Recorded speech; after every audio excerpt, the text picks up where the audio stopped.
Սևերյանների դինաստիայի հռոմեական կայսր, ծնվել է 188 թվականի ապրիլի 4-ին Գալիայում, սպանվել է 217 թվականի ապրիլի 8-ին Սիրիայում, 29 տարեկանում։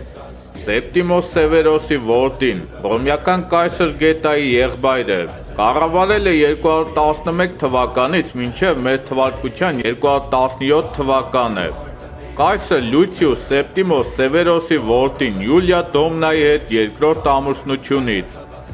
Ծնվել է գալլական Լուկդուն քաղաքում 188 թվականի ապրիլի 4-ին։ Նրա սկզբնական անունը Բասիանոս էր, որը փոխվել է Մարկոս Ավրելիոս Անտոնինոսի 196 թվականին, երբ հայրը նրան հռչակել է կեսար։ Կարակալլա կամ Կարակալուս մականունը ծագել է Անտոնինոսի կողմից ռազմական արշավների ժամանակ կրվող գալլական գլխարկոս Գեստի անունից, ինչը նորաձևություն է ստեղծել հռոմեացիների շրջանում։ 198 թվականի հունվարին պարթևների նկատմամբ տարած հաղթանակի պատվին նա հռչակվեց ռազմական տրիբուն և օգոստոս։ 202 թվականին նա նշանակվեց կոնսուլ, իսկ հաջորդ տարի հոր հրամանով ամուսնացավ Ֆուլվիոս Պլավտիանոսի հարուստ դստեր Ֆուլվիա Պլավտիլիայի հետ, սակայն նա ատում էր և իր կնոջը, և իր աներոջը, և հավանաբար հենց նա էր վերջինիս սպանության պատճառը 205 թվականին։ Աներոջ մահից առաջ, չափազանց անառակ և կամակոր լինելով, Կարակալլան ավելի վատացավ, երբ ազատվեց նրանից։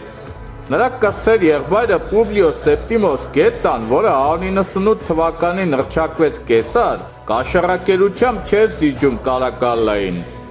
Մանկուց երկու եղբայրների միջև տիրում էր անհաշտ ատելություն, որը սաստկացնում էին պալատականները։ Երբ Բրիտանիայում բարբարոսների ապստամբության մասին լուրը հասավ, Սևերոսը օգտվեց առիթից իր որդիներին Հռոմի ապականված մթնոլորտից հեռացնելու և նրանց իր հետ պատերազմի տարավ 200 թվականին։ Կարակալլան հոր հետ գնաց հյուսիսային Կալեդոնիա, իսկ որոշ դեպքերում այդ ժամանակ դարձավ բանակի հրամանատարը, սակայն նրա բոլոր մտքերը ուղղված էին միայն գերագույն իշխանությունը զավթելու նախապատրաստմանը։ Նա հալածեց իր եղբորը և զրպարտեց նրան, ցանկացավ բանակում ապստամբություն բարձրացնել հոր դեմ։ Մի անգամ սուրը բարձրացրեց նրա դեմ և ինչպես ասում էին հիվանդության ժամանակ թույնով արագացրեց նրա մահը 211 թվականի փետրվարի 4-ին։ Չնայած իր ձգտումներին զորքերը հիշելով Սևերոսի ցանկությունը, երկու եղբայրներին էլ հռչակեցին կայսրեր։ Որպես հրամանատար Կարակալլան անմիջապես հաշտություն կնքեց կալեդոնացիների հետ։ Բանակը դուրս տարավ նրանց երկրից, մաքրեց Սևերոսի կողմից գրավադրված կաստրումները, եկավ եղբոր և մոր մոտ և արտաքուստ հաշտություն կնքելով Գետայի հետ, հոր մոխիրը տանելով մեկնեց Հռոմ։ Արդեն ճանապարհին կրկին անհամաձայնություններ առաջացան։ Երկու եղբայրներն էլ կասկածում էին միմյանց և Հռոմում յուրաքանչյուրը ստեղծեց իր սեփական պահապանը։ Նրանք մտածում էին կայսրությունը բաժանելու մասին, բայց նրանց մայրը դեմ էր դրան։ Կարակալլայի եղբորից ազատվելու ծրագրերը ձախողվեցին։ Վերջապես 211 թվականի դեկտեմբերի 26-ին նախընտրեց իր մորը Ջուլիա Դոմնային երկուսին էլ հրավիրել իր սենյակ, հաշտություն կնքելու պատրվակով, և այնտեղ, ցնցված Ջուլիա Դոմնայի աչքերի առաջ, Կարակալլայի հարյուրապետները վերջ դրեցին Գետայի կյանքին։ Նա մահացավ մոր գրկում։ Կարակալլան արդարացրեց եղբոր սպանությունը, ասելով, որ նա իբր դավադրություն էր կազմակերպել իր դեմ, և այդպիսով Կարակալլան միայն փրկում էր իր կյանքը։ Եղբոր սպանությունից հետո կարծես պաշտպանություն փնտրելով նա փախավ զինվորների ճամբար, նրանց տվեց հոր կողմից հավաքված գանձերը թալանելու համար և հռչակվեց միանձնյա կայսր։ Սեպտիմոս Գետայի հավատարիմ զինվորներն ու պալատականները, որոնց թիվը հասնում էր մինչև 20,000-ի, հապաճի ենթարկվեցին։ Սպանվածների թվում էր նաև Պապինյանը, հայտնի իրավաբան և Սեպտիմոս Սևերոսի ընկերը։ Կարակալլան խնդրեց նրան խոսել սենատում սպանությունը արտարացնելու համար, հույս ունենալով, որ հայտնի փաստաբանը կգտնի համոզիչ փաստարկներ, սակայն Պապինյանը պատասխանեց, որ սպանությունը արտարացնելն ավելի հեշտ չէ, քան այն կատարելը։ 212 թվականին Կարակալան հռոմեական կայսրության բոլոր բնակիչներին շնորհեց հռոմեական քաղաքացիության իրավունքներ, սակայն բացառապես ֆինանսական նպատակներով։ Նա բարձրացրեց հին հարկերը, շորթեց գումար ումից կարող էր, հատկապես սենատորներից, որոնք պարտավոր էին ամենուր հետևել նրան։ Գալիայում Կարակալան անփառունակ պատերազմ մղեց ալեմանների և ցեննիների դեմ, բայց այնուամենայնիվ ընդունեց գերմանացի և ալեմանացի հաղթական տիտղոսները։ Դակիայում նա կռվեց սարմատների և գետերի դեմ, բայց շուտով թողեց նահանգը իր ճակատագրին և գնաց Թրակիա։ Այդ ժամանակից ի վեր նա սկսեց կատակերգորեն ընդօրինակել հեծ առաջնորդ Ալեքսանդր Մակեդոնացուն, արշավանքներ ձեռնարկելով հեռավոր երկրներում, բայց միայն բնակիչներին թալանելու նպատակով։ Թրակիայից նա անցավ Ասիա, Պերգամոնում դիմեց Էսկլեպիոսին բուժման համար, Իլիոնում պատվեց Աքիլեսին, ծմերեց Նիկոմեդիայում 214-ից 215 թվականներին։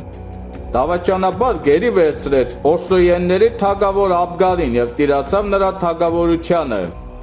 Նա հրավիրեց Հայաստանի թագավորին և նրա որդիներին իր մոտ, մտադիր լինելով նույնը անել նրա հետ, բայց հանդիպեց սինված դիմադրության։